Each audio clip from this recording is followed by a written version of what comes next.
Meshkujt duhet të kenë dy gjëra duhet të kenë kujdes. E para, kur kontrollojnë gratë i shohin për ndonjë kokër, se çfarë mund të gjejnë apo kur i ngacmojnë nga thithat, nëse rrjedhin ndonjë gjë ti bën më një herë kene. Ky është kujdesi i parë.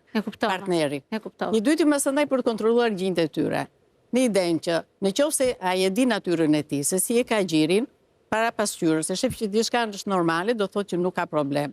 Nëse shef një devijim të kësaj, o prishje të simetrisë së gjinjve, ose dalje e një xhunge, apo një gropëzim që mund të jetë, apo ndonjë si koriçk ose plagë të thithi, apo rrjedhje që mund të shoqërohen, janë të njëjtat shenjat të cilat kapen edhe te kanceri i gjirit tek femrat. Kështu që në kushte të tilla patjetër që edhe ky individ duhet të vejë tek mjeku senolog, i cili do ta vizitojë, mbas vizitës do t'i japi ekografin edhe mamografin, kështu që nuk është çudi që meshkujt bëjnë mamografi, është i detyruar që ta bëjë.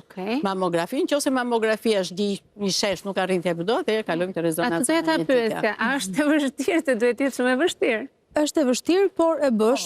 Ne kemi bërë, unë kam 2-3 raste që janë bërë mamografia, po meshkujt kanë një favor, që duke qenë se nuk kanë gjendër gjiri të madhe, që në momentin e parë kur diçka shfaqet, ato e kanë shumë lehtë ta detektojnë. Ndryshe nga femrat që kanë më thjesht, pra.